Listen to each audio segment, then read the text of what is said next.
제가 한 이야기를 하고 말씀으로 들어가겠습니다.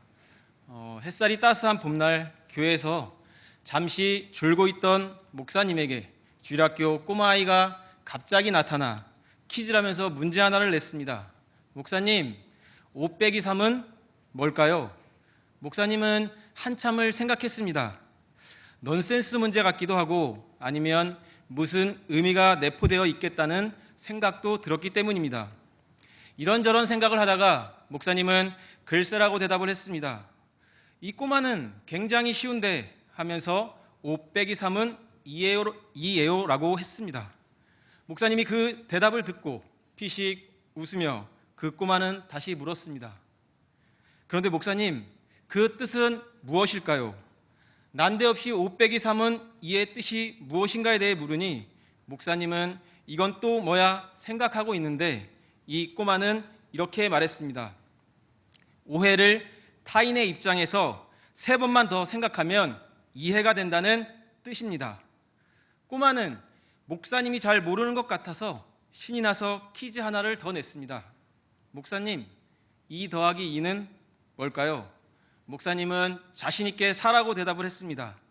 목사님, 맞았어요. 그러면 그 뜻도 한번 물어보겠습니다. 목사님은 생각을 하다가 모른다고 했더니 꼬마는 이해하는 게 사랑이라고 말하면서 깔깔대며 웃었습니다. 꼬마는 너무나 신이 나서 마지막 문제라고 하면서 목사님, 4 더하기 4는 8인데 무슨 뜻인지 맞춰보실래요? 라고 물었습니다. 목사님은 모르겠다고 대답을 했습니다. 꼬마는 웃으면서 이렇게 대답을 했습니다. 4 더하기 4는 8이고 사랑하고 또 사랑하면 8자라도 바뀐다는 거예요. 이 이야기는 제가 얼마 전에 책에서 본 글입니다. 이 짧은 글 속에서 저는 많은 것을 느꼈습니다.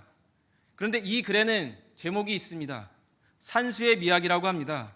사람들은 당연히 5 빼기 3은 2 더하기 2는 4 더하기 4는 8이라고 생각하는데 거기에다가 의미를 부여하니 인생의 진리를 그 속에서 찾을 수 있는 것입니다. 저는 지난주일 유치부 친구들과 나눈 말씀 제목은 제자들에게 성령님이 오셨어요 라는 말씀이었습니다. 이 어린 친구들에게 성령을 설명하기란 쉽지 않습니다. 그래서 저는 선물이라는 단어를 가지고 선물함 상자에 활활 타오르는 불사진을 상자에 붙여서 설명을 하였습니다. 아이들에게 제가 질문 하나를 했습니다. 우리 친구들은 꾸중이 좋아요, 선물이 좋아요? 모두 다 하나같이 선물이 좋다고 이야기합니다. 말씀을 잘 듣고 예배 잘 드리는 친구들은 전도사님이 모두 다 선물을 준다고 이야기했기 때문에 저는 이제 그 말을 주워 담을 수도 없습니다. 제 얇은 지갑은 더 얇아지게 생겼습니다. 제 아내 김은숙 전도사가 몇 년 전에 저에게 이런 말을 한 적이 있습니다. 김민수 전도사는 하나님의 선물입니다 라고 하였습니다. 세상에서는 실패하고 삶의 방향마저 잃었던 나에게 선물이라니 저는 그 말을 듣고 너무 기뻤던 적이 있었습니다. 하물며 사람의 말로도 이렇게 기분이 좋은데 우리 하나님께서 지금 이 시간 무국교회 사랑하는 자녀들아 너는 나의 선물이란다고 말씀하시는데 이것보다 더 기쁜 일은 없을 것입니다. 늘 반복되는 지루한 일상이지만 마음과 생각이 통하여 작은 것에도 웃음을 나눌 수 있는 소중한 사람들을 만날 수 있으니 오늘 하루가 선물인 것입니다.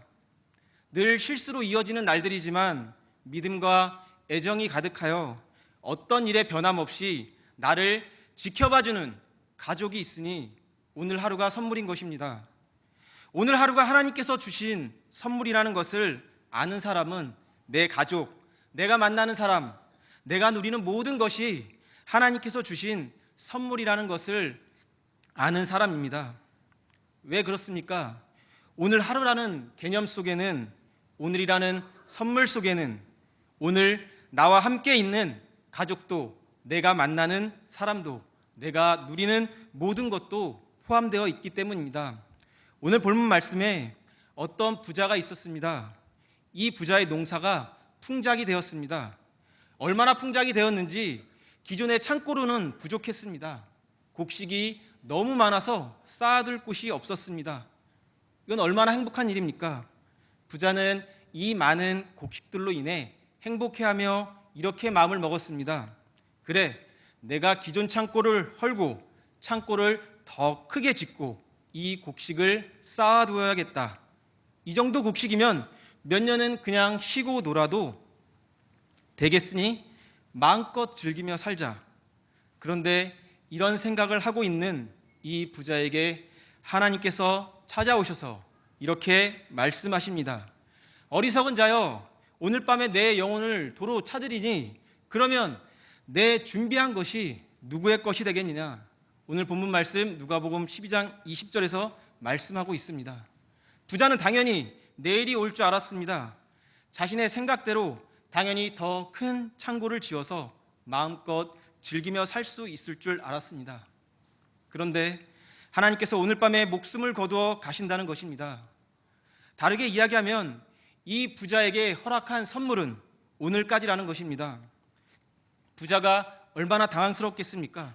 지금 자신의 생명을 거두어 가시면 쌓을 곳이 없을 정도로 그 많은 곡식은 자기와는 아무 상관없는 것이 되고 맙니다. 시간과 생명, 누리는 모든 것이 자기 것이라고 생각하며 살았습니다. 그런데 그것은 착각이었습니다. 하나님께서는 그 모든 것의 주인이 하나님이시고 그 모든 것을 하나님이 선물로 주신 것이라고 말씀하고 있습니다. 이 부자의 모습이 혹시 우리의 모습은 아닌가요? 오늘 하루를 선물로 여기며 살아가고 계신가요? 오늘 하루 선물 속에 포함되어 있는 가족과 내가 만난 모든 사람도 선물로 여기며 살아가고 계신가요? 지금 누리는 이 시간 모든 것을 하나님의 선물로 생각하고 계신가요? 호흡할 수 있음을, 우리가 예배할 수 있음을 선물로 여기며 살아가고 계신가요? 의미를 부여하고 살아가는 삶과 의미를 부여하지 않고 살아가는 삶은 너무도 다를 것입니다. 오늘 하루가 하나님께서 주신 선물이라는 의미를 부여하고 살아가는 사람과 당연히 주어진 하루라고 생각하는 사람은 삶의 자세부터 다를 것입니다. 첫 번째로 감사하며 살아야 합니다. 오늘 하루를 선물로 주신 하나님께 감사하며 살아야 합니다. 왜 그래야 합니까? 오늘 하루를 선물로 받지 못한 사람도 있기 때문입니다. 우리나라 하루 평균 사망자는 700여 명에 이른다고 합니다. 물론 이 사람들의 사망의 원인은 다양합니다.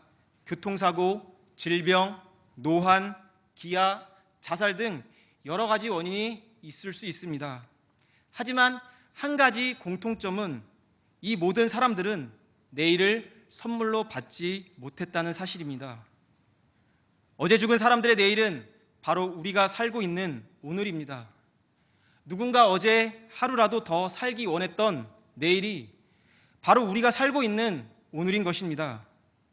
그러므로 우리는 오늘 하루를 허락하신 하나님께 감사로 시작해서 감사로 마무리해야 합니다. 저도 말씀을 준비하면서 한 가지 삶의 실천 덕목이 생겼습니다.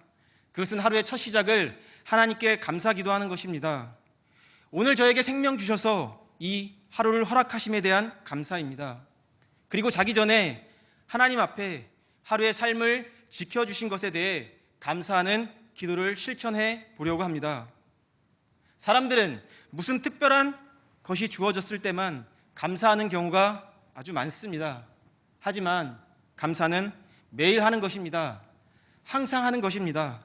매일 같이 하나님께 오늘이라는 선물을 받고 살아가기 때문에 우리는 감사해야 합니다. 오늘 속에는 오늘을 살아가면서 만나는 모든 사람과 물질, 환경 등 모든 것이 다 포함되어 있습니다. 초대교회 교부였던 크리스 스톰은 사람에게는 근본적인 죄가 하나 있는데 그것은 감사하지 않는 죄라고 말했습니다. 그리고 최고의 설교가로 불리는 찰스 스펄전 목사님은 이렇게 말했습니다. 별빛을 보고 감사하는 사람에게는 달빛을 주시고 달빛을 보고 감사하는 사람에게는 햇빛을 주시고 햇빛을 보고 감사하는 사람에게는 해와 달이 필요 없는 영원한 빛을 주신다고 이야기하였습니다. 하나님께 감사하는 사람에게 더 많은 감사의 조건을 주신다는 것입니다. 저희 대전신학대학교에 최용덕 간사님이 오셔서 간증하신 적이 있었습니다. 그분이 작사 작곡한 복음 찬송 중에 오늘 이 하루라도라는 곡이 있습니다. 거기에 이런 가사가 있습니다. 내게 주어진 하루를 감사합니다. 내게 또 하루를 허락하심을 즐거운 일이든 혹 슬픈 일이든 감사드립니다. 비록 이 하루가 나를 울린다 해도 원망에만 품지 않을 이유는 나의 주님이 모든 일을 주관하셔서 선을 이루심이라. 최용덕 간사는 하나님께서 선물로 주신 하루 가운데 즐거운 일이 있었든지 때론 슬프고 나를 울리고 원망하는 마음을 생기게 하는 일이 있었든지 하나님께 감사한다고 고백하고 있습니다. 그 이유는 주님이 모든 것을 주관하시고 협력하여 선을 이루실 줄 알기 때문이라는 것입니다. 분당 우리 교회 이찬수 목사님께서 2019년 3월 말에 153 감사 노트를 출간하셨습니다. 저도 말씀을 준비하면서 한 권 구매하였습니다. 근데 가격은 정말 착합니다. 5,000원밖에 안 됩니다. 책 제목의 뜻은 이렇습니다. 153 감사는 하나님의 뜻을 이루어가는 삶의 태도입니다. 하루에 한 가지 성경 구절을 묵상하고 5가지 감사 제목을 글로 써보고 3번 하루에 감사 표현하기입니다. 간략히 책 내용을 말씀드리면 오늘이라는 일상 속에 감사하라. 아직 이루어지지 않는 것들 속에서 감사하라. 그럼에도 불구하고 감사하라. 감사를 표현하라. 153 감사를 통해 요한복음 21장에서 제자들이 누렸던 물고기 153마리의 기적과 같은 풍성한 은혜가 우리의 삶에 펼쳐질 것이라고 이찬수 목사님은 말씀하고 있습니다. 하나님은 감사의 영역을 범사, 즉 모든 일이라고 말씀하고 있습니다. 사실 모든 상황 속에서 감사하는 것은 참 어렵습니다. 그러나 이것이 그리스도 예수 안에서 우리를 향하신 하나님의 뜻이라고 데살로니가전서 5장 18절에서 분명히 하나님은 말씀하고 있습니다. 두 번째로 오늘 하루에 충실한 삶을 살아야 합니다. 오늘의 충실함이 과거와 미래까지 행복하게 합니다. 오늘 내가 잘 살고 있다면 나의 허물 많은 과거도 전혀 부끄럽지 않습니다. 그 과거가 있었기 때문에 오늘의 내가 있다고 당당히 이야기할 수 있는 것입니다. 하지만 오늘 내가 잘 살지 못한다면 그 허물 많은 과거는 여전히 부끄러울 것입니다. 오늘의 충실한 사람은 미래를 두려워할 이유가 없습니다. 오늘의 충실함이 결국 미래를 열어주기 때문입니다. 오늘이 소중하고 오늘을 충실히 살아야 하는 것은 오늘이 동시에 과거와 미래를 결정하기 때문입니다. 예수님께서는 이 땅에 오셔서 하루하루를 충실하게 사셨습니다. 공적인 사역을 시작하시기 전까지는 한 가정의 아들로 충실하셨고 공적인 사역을 시작하시고는 하나님께서 맡겨주신 사역을 충실하게 잘 감당하셨습니다. 이른 새벽부터 밤 늦은 시간까지 기도하시고 병든 자를 치유하시고 가르치시며 하나님의 말씀을 전하셨습니다. 그 마지막에는 인류의 구원을 완성하기 위해 십자가에서 돌아가셨습니다. 하나님의 아들이신 예수님께서 그렇게 하루하루 충실하게 사셨다면 우리도 그렇게 살아야 하는 것입니다. 오늘 하루는 하나님의 선물입니다. 당연히 주어진 것이 아니라 하나님께서 주신 선물입니다. 그래서 오늘 하루를 소중히 여겨야 합니다. 오늘 하루를 주심에 감사하며 하나님께서 맡겨주신 그 일을 충실히 잘 감당해야 합니다.